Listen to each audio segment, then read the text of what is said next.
This is Senator Richard Southern joins us now. And Richard, you have the inside scoop tonight on how Ontario's vaccine passport QR code is going to look. Please fill us in. Yeah, you got it. Good evening. News you're hearing first here on City News. You know, when you go into the restaurant now, Melissa, you got to show your proof of vaccine.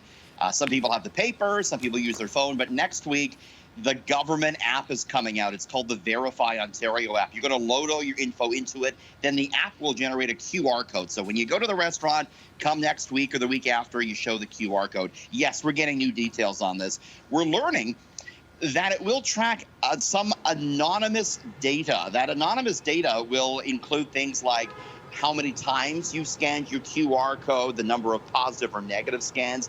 The government, though, says it will not track any personally identifiable information. The government says it won't track your location.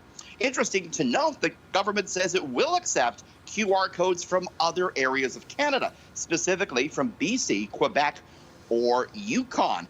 And finally, when you do scan your QR code, the government says there'll be three possible outcomes. Either a green check mark will appear, meaning you're good to go.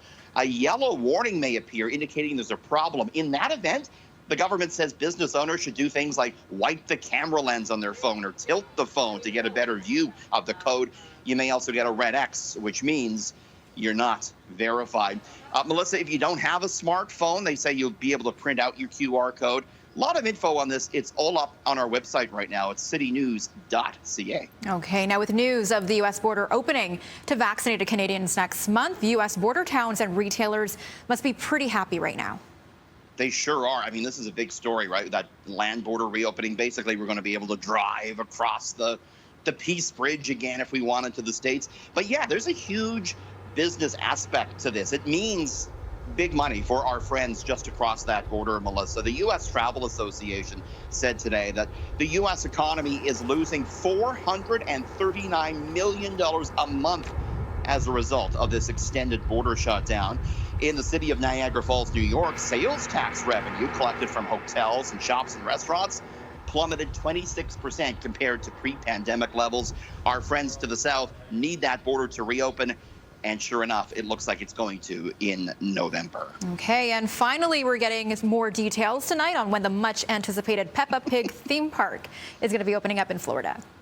So I got a little niece. So I got somewhat acquainted to the Peppa Pig situation. Okay. Very popular.